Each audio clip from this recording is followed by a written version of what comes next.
കാവ്യോത്സവം എന്ന ഈ ഡിജിറ്റൽ പിന്തുണാ സാമഗ്രിയിലേക്ക് നാം എത്തിച്ചേർന്നതിനെക്കുറിച്ച് ആമുഖമായി ചിലത് സൂചിപ്പിക്കുകയാണ്. താളത്തെ അടിസ്ഥാനമാക്കി കവിതകളെ സമീപിക്കുന്ന പുതുവഴി കൂടി സ്കൂൾ പാഠ്യപദ്ധതിയിൽ ഉൾച്ചേർത്തിരിക്കുകയാണല്ലോ. പാട്ടരങ്ങ്, കാവ്യോത്സവം എന്നീ പേരുകളിൽ ചില അവതരണ സന്ദർഭങ്ങളും പാഠസാമഗ്രികളിൽ നാം നിബന്ധിച്ചിട്ടുണ്ട്. കവിതയുടെ ആശയഭാവങ്ങളും ശബ്ദസൗന്ദര്യവും ചൊൽവടിവും ഒരുപോലെ പരിഗണിക്കാനാണ് നാം മുതിരുന്നത്. ഇതോടെ താളാശ്രിതമായ കവിതാ പഠന വഴികൾ തേടാൻ നാം ബാധ്യസ്ഥരാവുകയാണ്. നമുക്കിവിടെ കണ്ടെടുക്കാവുന്ന മുൻമാതൃകകൾ എന്തൊക്കെയാണെന്ന് നോക്കാം. കുട്ടിക്കൃഷ്ണമാരാരുടെ കൃതിയായ വൃത്തശില്പം ഈ സരണിയിലെ മികച്ച മാതൃകയാണ്. AR രാജരാജവർമ്മ രചിച്ച വൃത്തമഞ്ജരിയിൽ വർണ്ണങ്ങളെ അടിസ്ഥാനപ്പെടുത്തിയ വൃത്തപഠന രീതിയാണ് പിന്തുടർന്നിട്ടുള്ളത്. ഇതിൽ നിന്നുള്ള സാരമായ ചുവടുമാറ്റമാണ് മാരാർ നടത്തിയിട്ടുള്ളത്. താളവഴിയിൽ കവിതയെ സമീപിക്കുകയാണ് ഇവിടെയെന്ന് കാണാം. ഇതേ രീതിയിൽ സമീപിച്ചുകൊണ്ട് കവിതയിലെ താളവഴികൾ തെളിച്ചപ്പെടുത്തിയ ഒട്ടേറെ വ്യക്തികളുടെ ഗവേഷണ സ്വഭാവമുള്ള ഇടപെടലുകളും തുടർന്നുണ്ടായിട്ടുണ്ട്. പാലക്കാട് ജില്ലാ പഞ്ചായത്ത് നടപ്പാക്കിയ ഭാഷയും താളവും എന്ന പ്രോജക്റ്റ് എടുത്തു പറയേണ്ടൊരു അനുഭവമാണ്.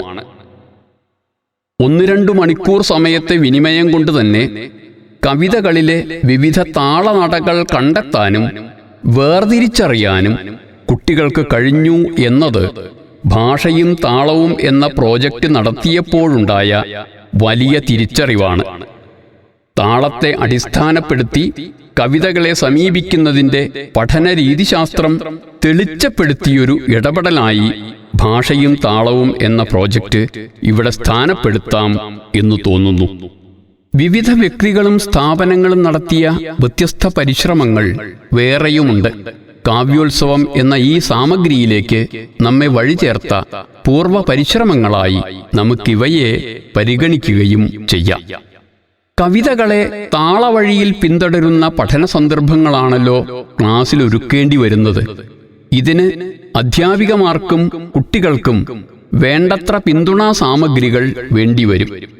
ഇത് സാധിച്ചെടുക്കാനാണ് കാവ്യോത്സവം എന്ന് പേരിട്ട ഈ ഡിജിറ്റൽ സാമഗ്രി നിർമ്മിച്ചെടുക്കാൻ സമഗ്ര ശിക്ഷ കേരള സവിശേഷമായൊരു മുൻകൈയെടുത്തിട്ടുള്ളത്.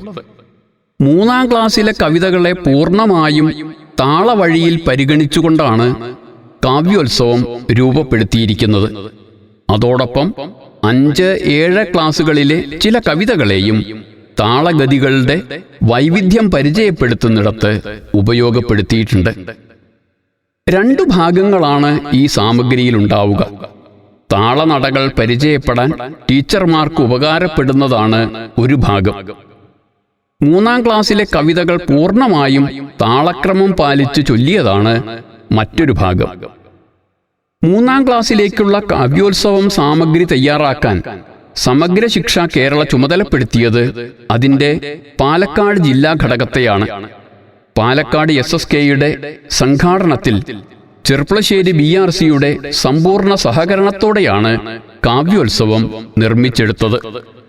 കവിതയുടെ താളപരിചരണത്തിൽ സ്വപ്രയത്നവും പ്രതിഭാവിലാസവും കൊണ്ട് സ്ഥാനപ്പെട്ടു നിൽക്കുന്ന KB രാജാനന്ദിൻ്റെ അക്കാദമിക നേതൃത്വവും മാർഗനിർദ്ദേശവുമാണ് കാവ്യോത്സവത്തെ പ്രകാശഭരിതമാക്കുന്നത്.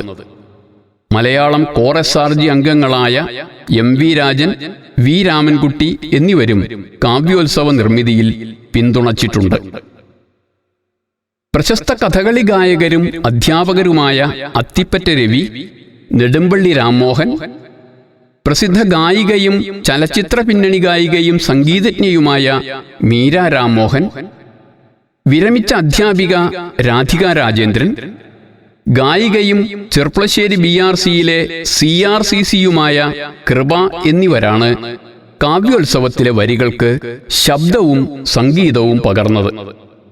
കാവ്യോത്സവത്തിന് താളമേളം ഒരുക്കിയത് കൃതഹസ്ഥനായ മൃദംഗം ഘടം വാദകനും വിരമിച്ച ഹയർ സെക്കൻഡറി പ്രിൻസിപ്പലുമായ MSN സുധാകരൻ, പ്രശസ്ത തായമ്പക കലാകാരനും ചെണ്ട ഇടയ്ക്ക വാദന വിദഗ്ധനും അധ്യാപകനുമായ വെള്ളിനേഴി ആനന്ദ് എന്നിവരുമാണ്. വിഖ്യാത വയലിൻ വാദകനും അധ്യാപകനുമായ പ്രമോദ് മൂർത്തിയടമാണ് കാവ്യോത്സവത്തിന് വയലിൻ വായിച്ചത്. ശബ്ദലേഖനം ചെയ്യാനുള്ള സാങ്കേതിക പിന്തുണ നൽകിയത് ചെർപ്പളശ്ശേരി സംഗീത് മീഡിയയിലെ ബിജോയ് സംഗീത് ആണ്. വിവിധ മേഖലയിലെ സർഗപ്രതിഭകളുടെ അക്കാദമിക സമാഗമത്തിന്റെ ഉൽപ്പന്നമാണ് കാവ്യോത്സവമെന്ന പിന്തുണാ സാമഗ്രി. താളത്തെ ആശ്രയിച്ചുകൊണ്ടുള്ള കവിതാ പഠന പരിപാടിയുടെ വിജയം കുടികൊള്ളുന്നത് കേരളത്തിൽ അങ്ങോളം ഇങ്ങോളമുള്ള ആയിരക്കണക്കിന് ഭാഷാ ക്ലാസുകളിലെ ടീച്ചർമാരൊരുക്കുന്ന പഠന സന്ദർഭങ്ങളിലാണ്. ഭാവാർത്ഥത്തെ പൊലിപ്പിച്ചെടുക്കുന്ന വിധത്തിൽ കവിതയുടെ രൂപപരമായ ആസ്വാദനവും പരിചരണവും നടത്താൻ ഓരോ കുട്ടിക്കും കഴിയണം. ഈ ലക്ഷ്യം സാധിച്ചെടുക്കുന്ന വിധം കവിതയിലെ താളപരിചരണം പിന്തുടരാൻ ടീച്ചർമാരാകെ പ്രാപ്തരാവണം. അതിനാവശ്യമായ ആശയധാരണകളും പ്രായോഗിക വഴികളും രൂപപ്പെടുത്താൻ കാവ്യോത്സവം പിന്തുണാ സാമഗ്രിയെ പ്രയോജനപ്പെടുത്തുമെന്ന് പ്രത്യാശിക്കട്ടെ.